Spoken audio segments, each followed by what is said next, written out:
Hi, my name is Tanya and I have moved to the United States almost a year ago, and I would like to share my experience with you. And this is the bunny of the day. If you would like to become a bunny, just leave a comment and I will randomly choose someone to become the next bunny. So originally I'm from Russia and I have left my country as soon as the war with Ukraine began.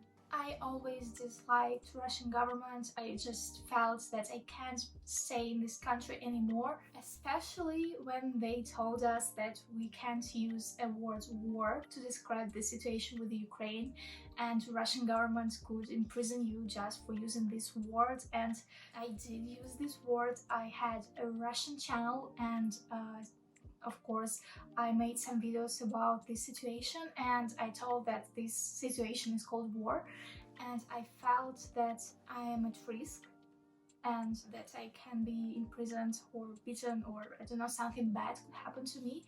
So there were two reasons why I left my country. The first one is that I didn't really like my country. I like some cities in Russia, but I really dislike the government. And the second reason is just because I was afraid for my own safety. A lot of my friends who also share my opinion decided to stay in Russia no matter what, and a lot of them sadly are in custody right now. So I was completely right that I decided to move somewhere. I always wanted to move to another country because, as I have told you, I really don't like the Russian government, but I wasn't prepared that it will be so soon. I decided to choose the United States because they offer political asylum for people like me, for people in such situations, and also I just always wanted to immigrate exactly in the US, so it was a perfect fit. I had to pack my belongings in a rush because I really didn't plan to move anywhere, and it was quite hard to merge my 20 years of life in just one backpack. But to be honest, I had one more reason why I only took one backpack and not a backpack and suitcase or something.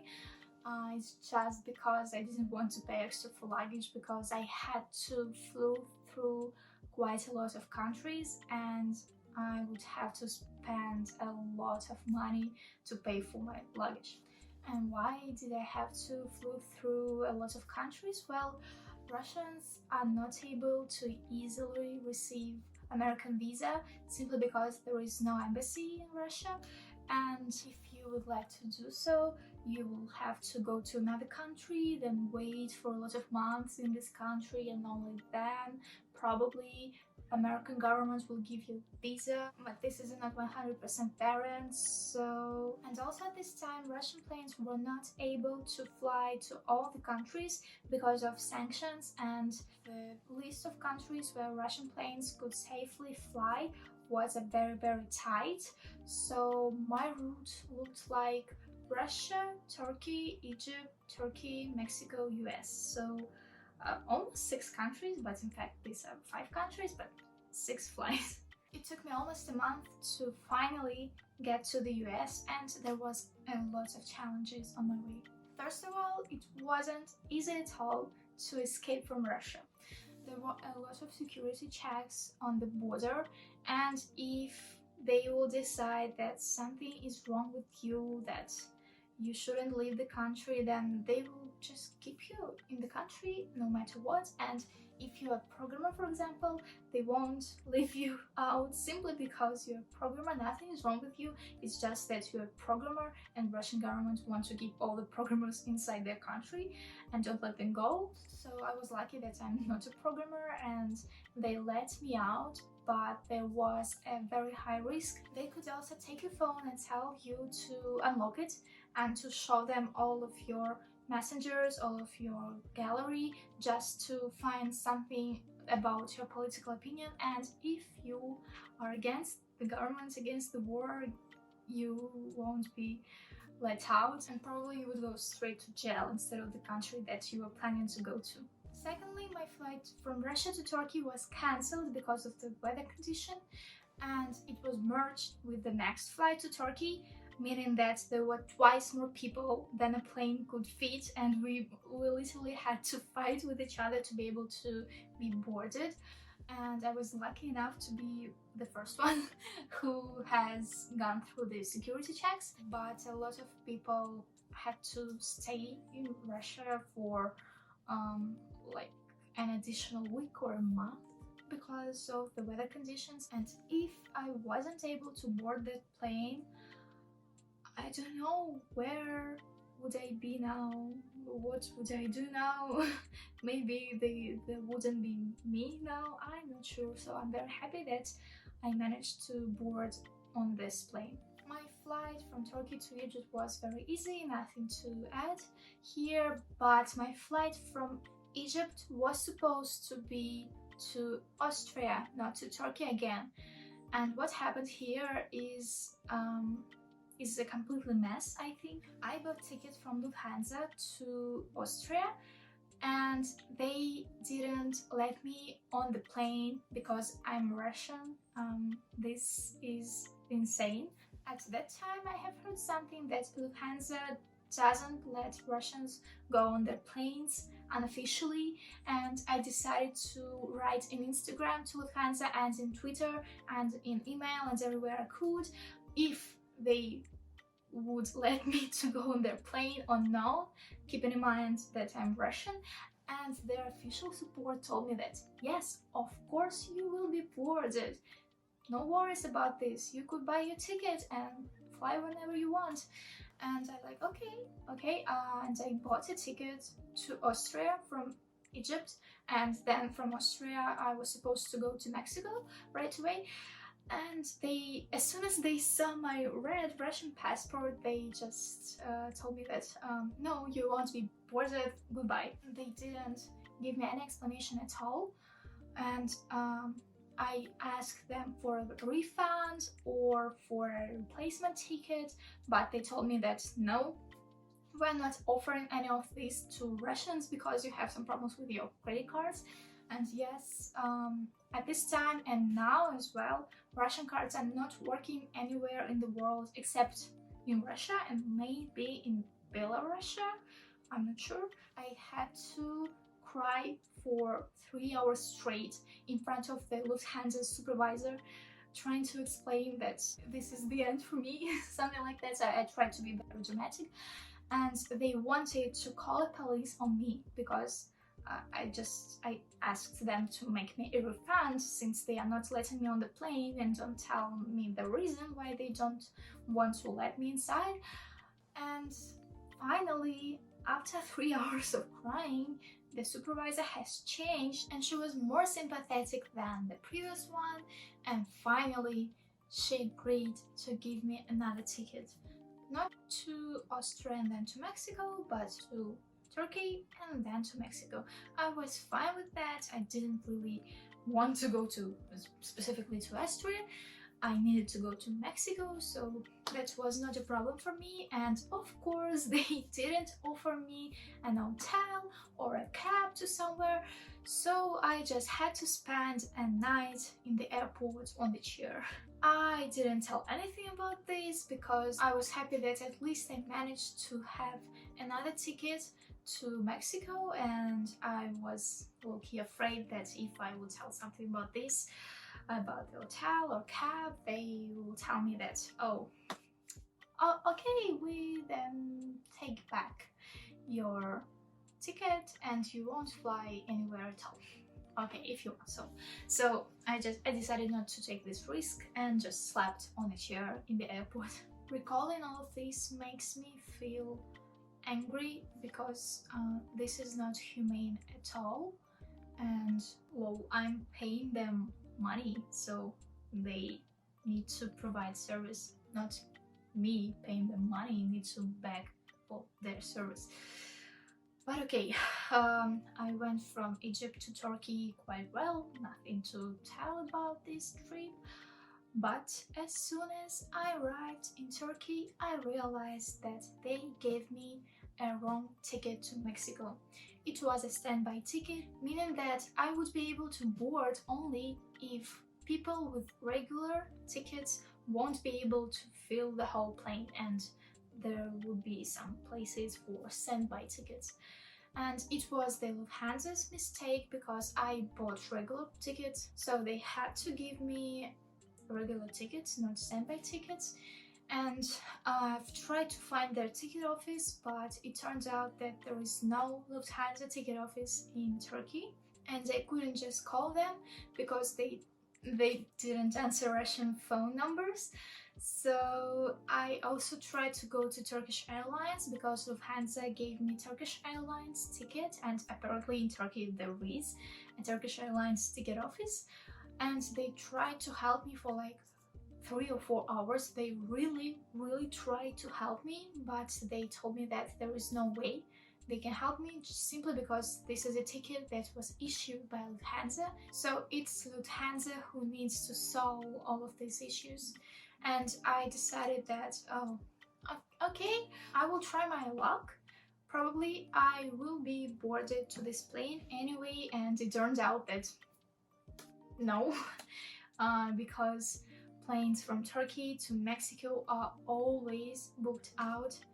It is a very long trip, and they have a stop in Mexico, not only in Cancun, where I was heading to. So there were a lot of people there, and they hadn't a place for me. I didn't know what to do. I just wandered around the airport for like 7 hours, for the whole night essentially, and I was just trying to find at least someone from Lufthansa who could help me with this. I even managed to convince the security guy to let me in the departure zone, even though I didn't have a valid ticket, and now I have 1 arrival and 2 departures from Turkey, and that's funny.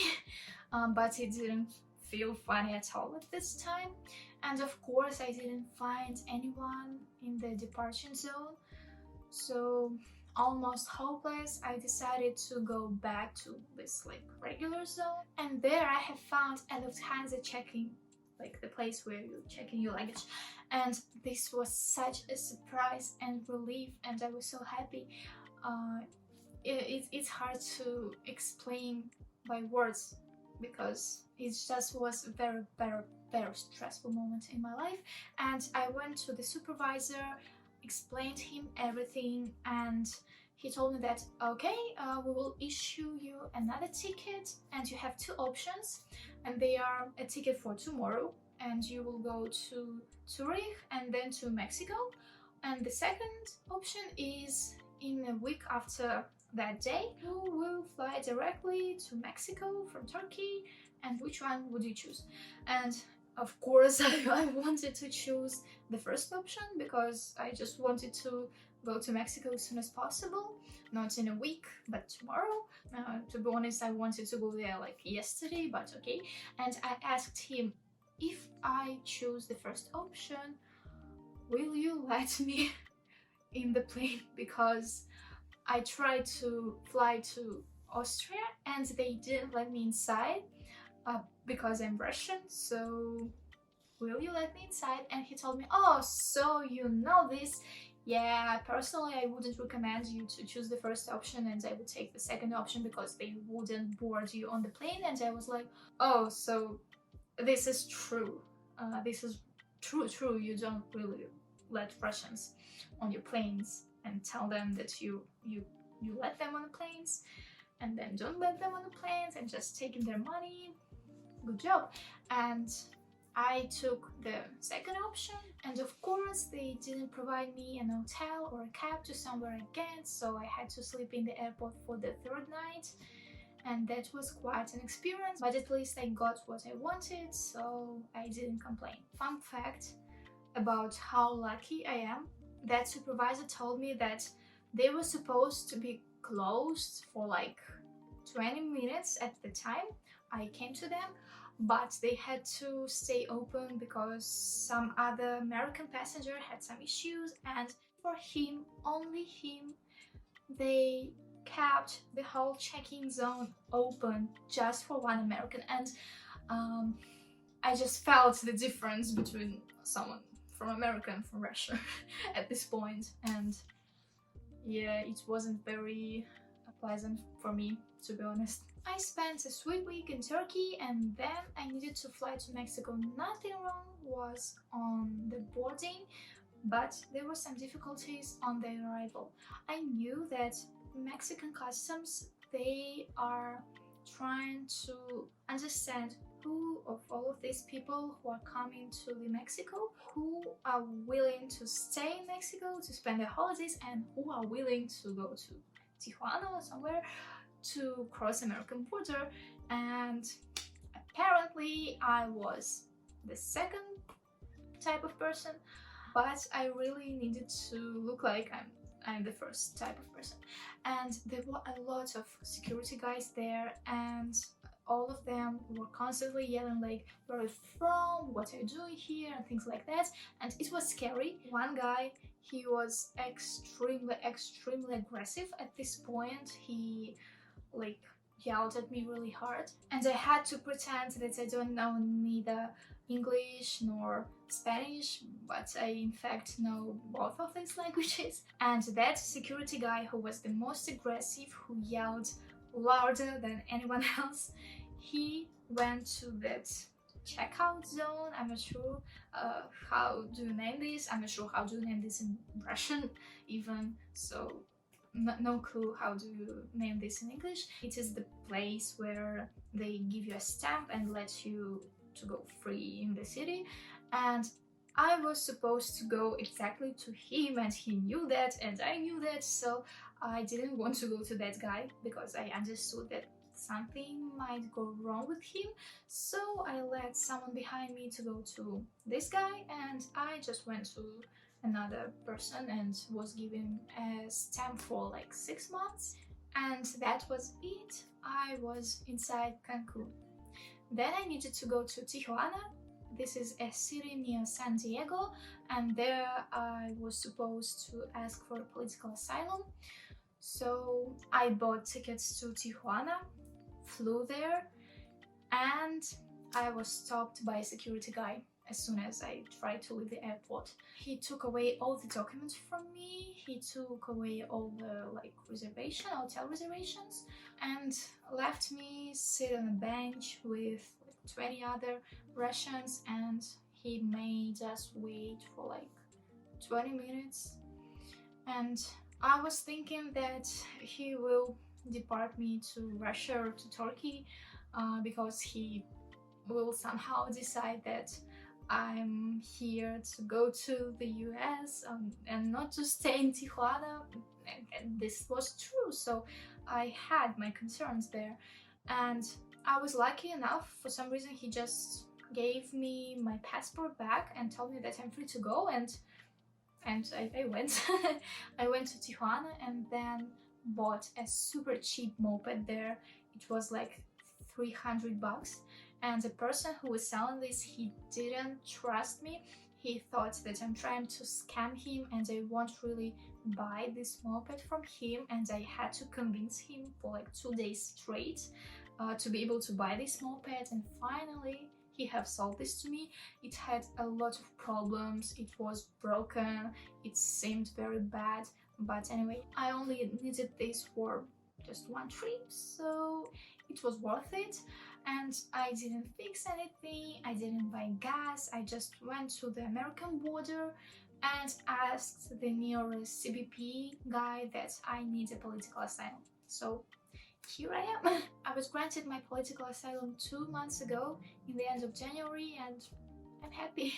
That was not an easy trip at all. It had a lot of challenges. I had to become more mature during this trip, and I learned that you should never ever give up, like never at all. And you should try and try and try and try and try and try and try and try and try and try, and finally at one point you will be able to do this finally. For example, that person from Lufthansa, that supervisor, she didn't want me to have any refund or any other ticket, but after crying for 3 hours I finally got my ticket. And the situation with Lufthansa ticket office and standby ticket, That was a miracle that I managed to find a Lufthansa check-in place, and that they were not closed, but they were supposed to be closed at the time when I have found them. And if I just gave up, I don't know what would happen with me right now, if I would have this YouTube channel and so on. So you should never give up. And try. This is my little motivational speech for the end of the video. If you liked this video and if you want to make me happy, just press like button, subscribe to my channel, leave a comment no less than 5 words to help me with promotion of my channel. And if you have any questions, feel free to ask. Thank you for watching. Bye!